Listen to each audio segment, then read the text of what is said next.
Здравствуйте! В эфире информационный выпуск Амши-Укшара. В Сухумской инфекционной больнице для лечения пациентов с COVID-19 ввели в эксплуатацию систему централизованного кислородоснабжения. Расходы по закупке и установке оборудования взяла на себя администрация столицы. Смотрите репортаж Шазины Ханагуа.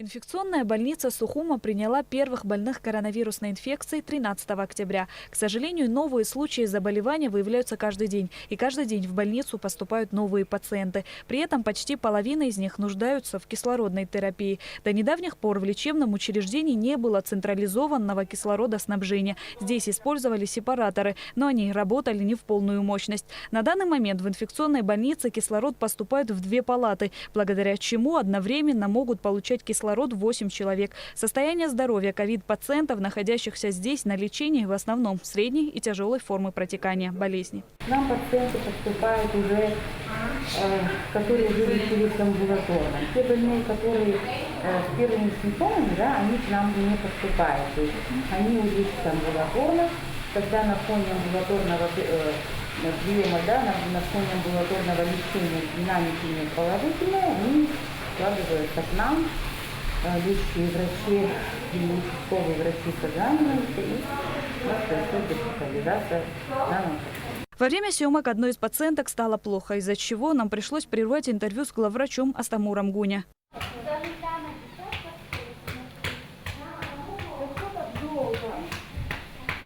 По словам врача Мактины Джинджоля, данная пациентка поступила в больницу позавчера. 10 дней лечилась дома. На данный момент ее состояние расценивается как тяжелое. На сегодняшний день в инфекционной больнице находятся 36 ковид-пациентов. Из них 2 в тяжелом состоянии. За время функционирования ковид-отделения здесь зафиксировано 2 летальных случая. Облегчило очень, конечно, вот это наше состояние, наше здесь вообще лечение, все. Потому что это намного удобнее, чем вот это ходить с аппаратами, подключать. Поэтому это хорошая, большая благодарность руководству и вообще всему медицинскому персоналу, который очень заботливо, очень, почти, можно сказать, по-семейному о нас думает, заботится, помогает в любом случае. Только там еще столько девочки прибегают, делают все, что могут. Иногда даже делать больше, чем могут. Дома несколько дней сперва начали кости болеть, ломали кости. А потом потихонечку начало тело болеть. И температура. Врачи, дома домашнее назначение, а тот тоже вскоре она отправила домой и сюда. Под 40 стал температура и сразу сюда. А второй вечер очень тяжело было мне здесь. И выручили наши девочки прекрасные. Пациенты инфекционной больницы обеспечены всем необходимым – бесплатным лечением и 3-разовым питанием. Антитела бесплатно, и на общий анализ крови бесплатно, амбулаторным больным. А те, которые лежат в стационаре, конечно, бесплатно, лекарства бесплатно, и рентген бесплатный, и кровь, и лабораторные данные бесплатно. Здесь платного ничего нет. И по поводу еды мы всех пациентов даже просим, чтобы они не приносили еду, потому что здесь очень вкусно кормят и очень хорошо кормят. Медики еще раз напоминают, лучшая профилактика от коронавируса – ношение маски, мытье и обработка рук, а также соблюдение социальной дистанции. Шазина Ханагуа, Зора Бегуа, Абхазское телевидение. Во исполнение распоряжения президента о защите населения Абхазии от коронавирусной инфекции COVID-19 24 ноября 2020 года министр просвещения и языковой политики Инал Габля приказал приостановить процесс обучения до 12 января во всех учебных заведениях, включая среднепрофессиональные и дошкольные учреждения. Согласно приказу, в школах и колледжах уроки предложено организовать по одной из следующих форм: прямой эфир с последующей записью, заранее записанные видеоуроки и заочная система. Детский фонд ООН ЮНИСЕФ провел очередную гуманитарную акцию социально уязвимым семьям с детьми, малоимущим многодетным семьям без стабильного дохода, а также семьям с одним родителем или пожилым опекуном, с детьми и с ограниченными возможностями и пострадавшим в период пандемии COVID-19 была предоставлена сельскохозяйственная техника. Подробности в репортаже Сари Кварцхелия. В рамках программы по социальной поддержке семей с детьми в трудной жизненной ситуации в период пандемии COVID-19 Сухумский офис детского фонда ООН ЮНИСЕФ передал 84 семьям, включая 251 ребенка и 212 взрослых, сельскохозяйственную технику, а именно инкубаторы, мини-теплицы, триммеры, наборы инструментов. Так, многодетной семье Юрия Баличева в селе Нижняя Ишера был передан мотоблок с прицепом. Мы сегодня здесь находимся для того, чтобы предоставить сельскохозяйственное оборудование одной из семей, и мы очень рады помогать. Данная помощь предоставляется в рамках нашего ответа на коронавирусную пандемию. Вся работа проводится в тесном сотрудничестве с социальными работниками, которых поддерживает ЮНИСЕФ. Таким образом, мы надеемся способствовать тому, что условия жизни в данных семьях улучшатся, особенно в это непростое время. И, конечно, в первую очередь в фокусе нашей поддержки находятся дети. И мы надеемся продолжить также все усилия для того, чтобы поддержать можно больше детей и их семьи по всей Абхазии. Также я хотела бы поблагодарить всю команду и всех партнеров, которые неустанно работают над тем, чтобы эта помощь была оказана. И сегодня это сельскохозяйственная помощь, но в общем это также включает в себя и продовольственную помощь, и медицинские поставки и так далее. Получатели техники были выбраны из числа наиболее нуждающихся семей из 7 районов Абхазии, состоящих на учете службы социальной поддержки детей и семей при Министерстве социального обеспечения и демографической политики. Оборудование было определено в консультации с семьей на основе всесторонней оценки специалистов по социальной работе, учитывающей возможности, навыки и потенциал каждой семьи. С семьей Баличевых в Нижней Ишере мы работаем уже чуть больше года. Сигнал поступил от частного лица, что семья находится в затруднительном положении. Мы пришли, оценили ситуацию. Наша роль в основном была мобилизовать силы, так как служба социальной поддержки на финансовых средств не располагает и финансовую помощь не оказывает. Потом мы начали все эти силы сообща начали работать и администрация, и местная администрация, и районная администрация, и школа, и благотворительные фонды. Все подключились, кто как мог посильную помощь оказал. И самые такие необходимые условия, которые надо было оказать семье, мы смогли оказать все вместе. В семье Баличевых 4 детей. Родители не трудоустроены. Источник дохода – пособие на детей. Глава семьи Юрий поблагодарил ЮНИСЕФ за многофункциональную технику, которую можно применить во многих случаях. Например, для культивации, посадки различных культур, сбора урожая и других работ. Далее мы направились в Гагру к многодетной семье Шамба, в которой 5 детей. Занимаемся данной семьей около года. Дети имеют своих родителей, папу и маму, но, к сожалению, в связи со здоровьем родителей, воспитанием детей занимались бабушка и дедушка. К сожалению, недавно дедушка скончался, и теперь воспитанием детей занимается бабушка. Дети очень активные, они помогают бабушке по хозяйству, как могут помогают, но со здоровьем тоже сложности, и мы вместе сообща с больницей помогаем данной семье лекарствами, если нужно обследование. Данная семья также стоит на учете у организации Кераз и у Афонского монастыря, которые ежемесячно помогают продуктами. ЮНИСЕФ тоже поставил их сейчас, включил в свою акцию. Им приобрели теплицу. Надеюсь, теперь ситуация в семье улучшится. Конечно же, когда в семье есть проблемы со здоровьем у родителей или ребенка, и семья самостоятельно не может зарабатывать, то соцслужба рассматривает возможность привлечения ресурсов извне. Служба работает в тесном сотрудничестве с различными структурами и организациями, в том числе и с детским фондом ООН ЮНИСЕФ. Совместно они помогают самостоятельно встать крепко на ноги для того, чтобы дальше существовать. Уже сегодня мы видим первые результаты этой инициативы. К примеру, семьи, которые получили технику полтора месяца назад, они уже успешно ею пользуются и уже значительно улучшили свое положение. Более того, отпала, в принципе, необходимость включения многих из этих семей в параллельную продовольственную программу, так как они уже сами в состоянии себя прокормить благодаря этой сельскохозяйственной помощи. Это лишь первые результаты инициативы, и мы очень надеемся, что через несколько месяцев у нас будет еще больше информации информации о результатах работы. То есть мы планируем оценить, что лучше всего сработало, где, может быть, что-то было не учтено или были какие-то промахи. И планируем эту информацию использовать как для себя, для ЮНИСЕФ при планировании будущих инициатив, так и поделиться ей с другими организациями, которые, возможно, смогут тоже ей воспользоваться. Алла Шамба поблагодарила детский фонд ООН ЮНИСЕФ за оказанную помощь и поддержку. Благодарю всех, кто мне помог. Может, мои дети вырастут, и это доверие, все, что вы сделали, они сделают. Хочу здесь делать, огурцы хочу сделать, помидоры хочу сделать, зелень, но может я немножко на продажу получится, может я пойду на рынке продам, им тоже немножко помогу.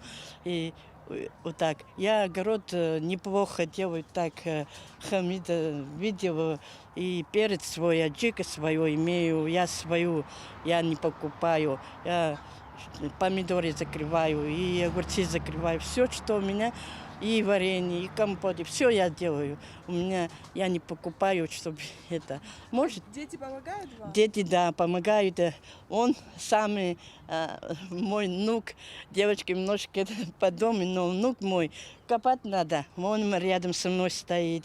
Где-то что-то надо делать. Он дрова, вот сейчас топим, и свет мало у нас. Дрова он рубит. Инициатива реализована ЮНИСЕФ при финансовой поддержке шведского агентства по международному развитию СИДА. Оборудование 80 единиц техники, приобретенное на сумму 3 миллиона рублей, соответствует высоким стандартам качества и предполагает гарантийное обслуживание от 1 до 2 лет. Сария Кварацхеля, Степан Мартиросян, Абхазское телевидение. Под председательством руководителя администрации президента Алхаса Квициния состоялось первое заседание рабочей группы по подготовке предложений к программе формирования общего социального и экономического пространства между Республикой Абхазия и Российской Федерацией на основе гармонизации законодательств двух стран. Участники заседания наметили планы по обсуждению пунктов, указанных в программе. Распоряжением президента Аслана Бжания Роман Шоуа назначен начальником управления экономики администрации президента. Ранее занимавший эту должность Александр Гулия назначен заведующим сектором по бюджету данного управления. Печальная весть: на 68-м году жизни скончался известный танцор, ведущий солист государственного ансамбля народного танца Абхазии «Шаратын» имени Эдуарда Бебия. Художественный руководитель детской хореографической студии «Яйрума», кавалер ордена Ахизапша 3-й степени, народный артист Абхазии Вахтанг Возба. Как отмечается в соболезновании Министерства культуры Абхазии, Вахтанг Иосифович посвятил свою жизнь развитию и популяризации абхазского хореографического искусства. Он один из основоположников ансамбля «Шаратын». Неоценим его вклад в пропаганду танцевального искусства республики. Вахтанг Возба обладал высоким профессионализмом, артистичностью и харизмой. Был настоящим любимцем публики не только в Абхазии, но и за ее пределами. Кончина Вахтанга Возба – невосполнимая утрата для всей национальной культуры Абхазии.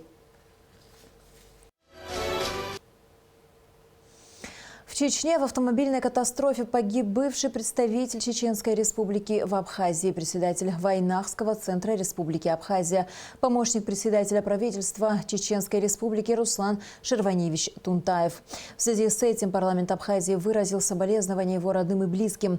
В нашей стране знали Руслана Тунтаева как горячего патриота и Республики Абхазия, и Чеченской республики, честного, мужественного и доброжелательного человека, отмечается в частности в соболезновании.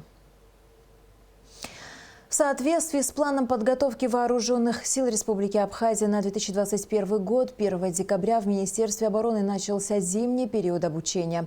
Согласно приказу министра Владимира Ануа, в целях проведения занятий по боевой готовности в первые дни обучения группы военнослужащих выехали в воинские части для оказания помощи и контроля в организации боевой подготовки. Наша съемочная группа побывала в артиллерийской группе Минобороны. Репортаж Гугуцы Вардания. Сегодня в соответствии с приказом министра обороны начинается зимний период обучения.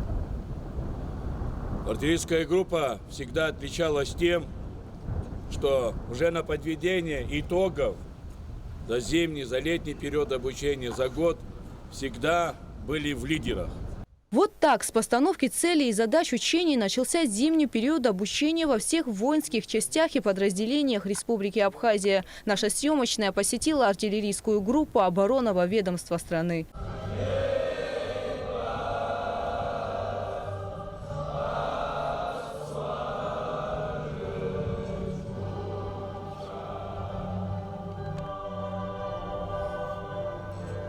Приказываю организацию боевой подготовки в зимнем периоде обучения 2021 учебного года. Главной задачей подготовки считать недопущение снижения уровня боевой и мобилизационной готовности, способности части к выполнению задач в соответствии с боевым предназначением. Подготовку воинской части в зимнем периоде обучения 2021 учебного года организовать и проводить в соответствии с требованиями приказа министра обороны Республики Абхазия, начальника Генерального штаба вооруженными силами, организационно-методическим указаниям по подготовке сухопутных войск в 2021 учебном году, требования настоящего приказа и других документов, регламентирующих оперативную мобилизационную боевую подготовку. В первый день учений во всех воинских частях и подразделениях под руководством командиров прошли торжественное построение и митинг. В течение учебного дня проводятся занятия по общественно-государственной подготовке, мерам безопасности при проведении учений, работе на технике, вооружении, противопожарной и военно-медицинской подготовке. Сейчас мы будем приводить миномет с походного положения в боевое положение. Норматив 3 минуты 25 секунд.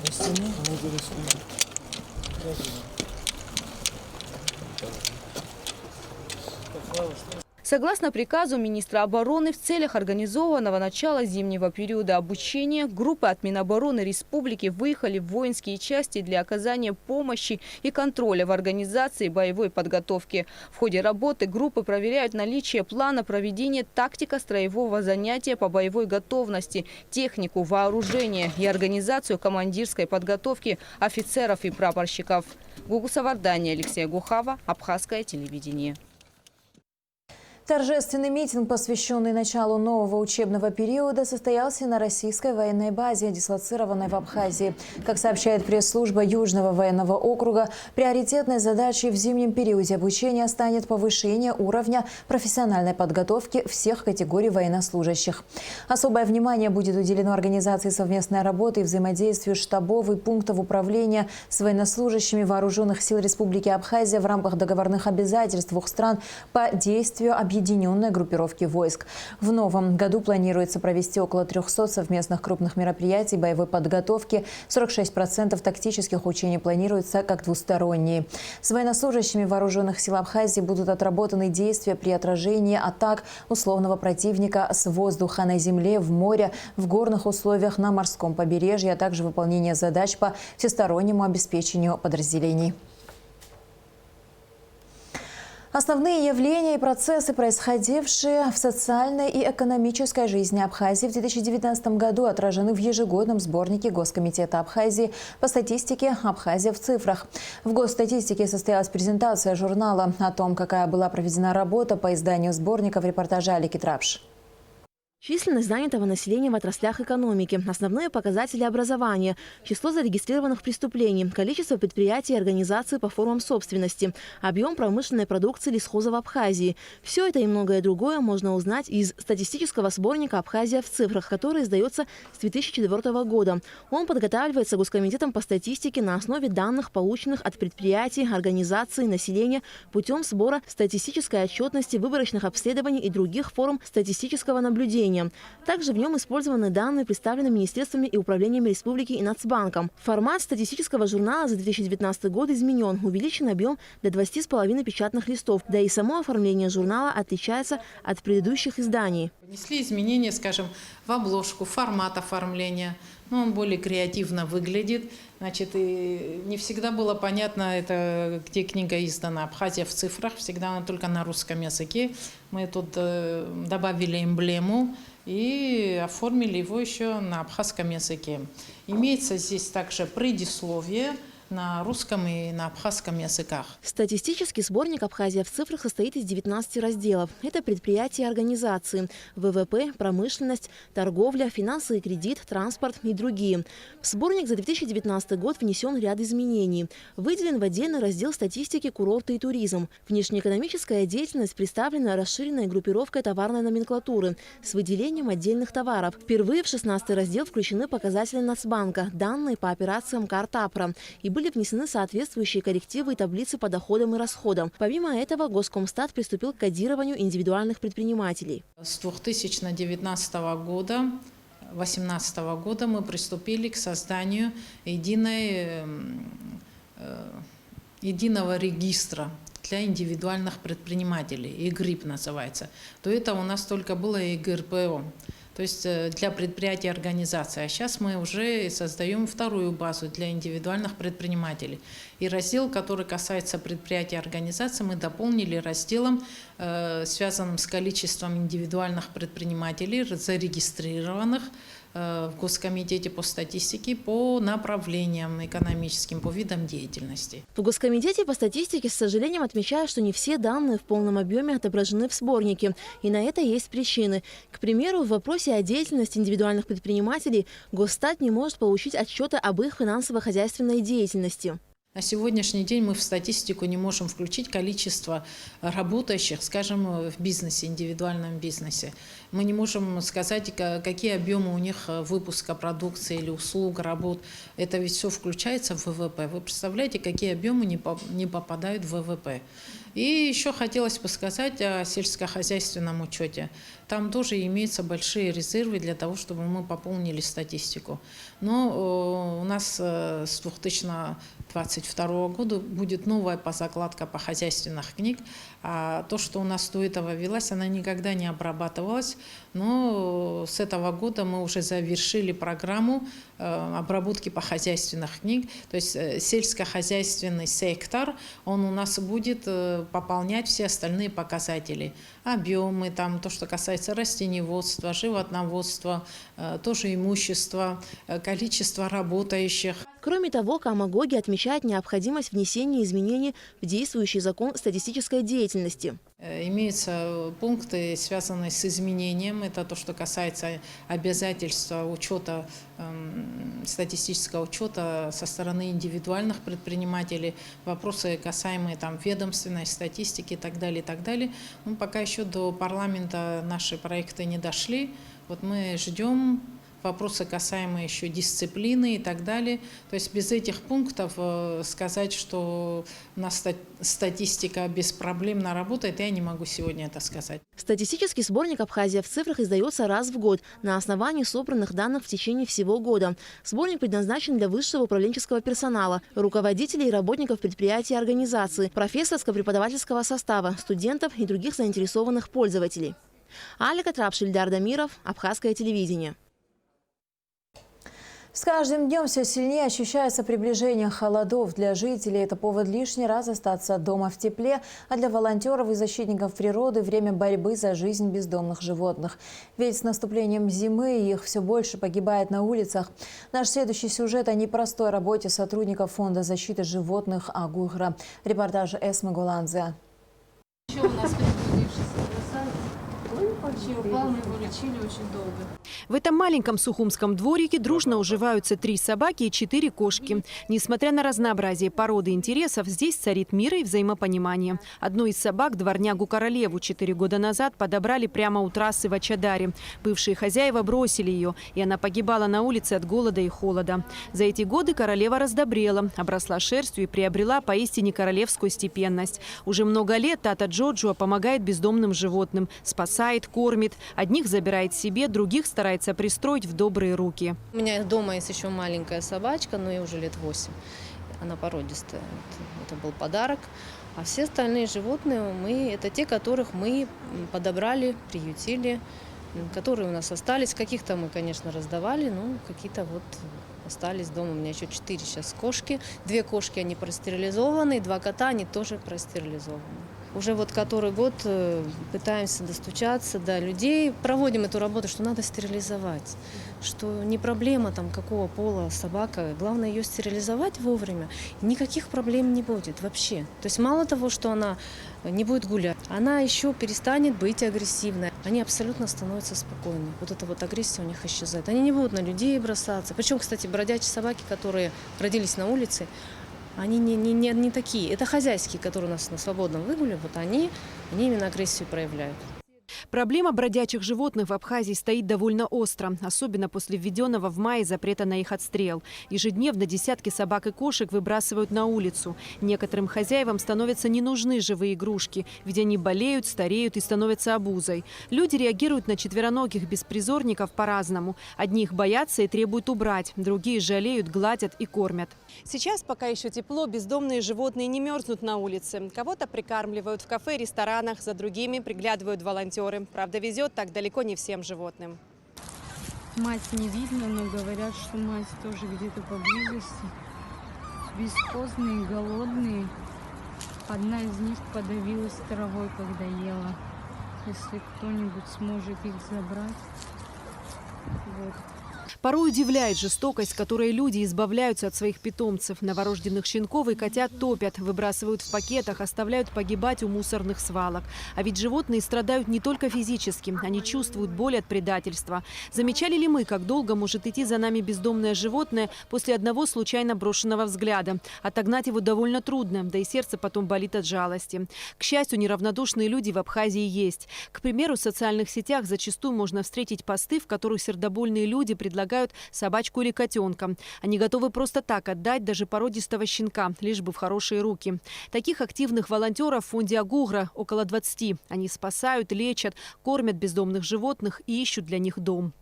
На сегодняшний день мы получили поддержку от нашего государства. Они нам помогают. То есть идет строительство передержки. Это будет как бы приют только для тех собак, которым мы не сможем, да, по каким-то причинам найти дом или будут с какими-то увечьями или агрессивного, да, характера. Бездомное животное будет с улицы забираться туда, естественно, стерилизоваться, ставится прививка. Прививки очень обязательны, потому что от этого зависит здоровье не только животных, но и наших граждан, детей, которые любят, да, поиграться с собачками. Вот. И вот в задачи фонда входит вот как-то донести до всех наших людей, что если мы берем животное, мы должны быть ответственными. Поэтому мы очень просим и призываем всех наших граждан, пожалуйста, помогите нам, не выбрасывайте животных. Если вы увидите несчастное, да, там животное, ну, киньте вы ему кусок хлеба. Это ведь добро. Приучите своего ребенка к добру. Отношение к животным характеризует человека. Потому как человек к ним относится, можно судить о его ответственности, мудрости и милосердии. Мы должны воспитывать детей в уважении ко всему живому и в понимании. Мы в ответе за тех, кого приручили. Эсма Голанзе, Алексей Баструков, Абхазское телевидение.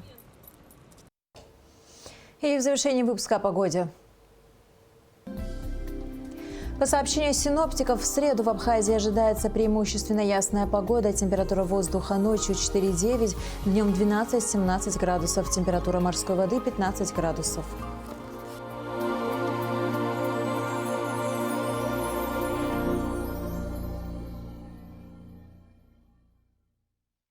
На этом наш выпуск завершен. До скорых встреч в эфире.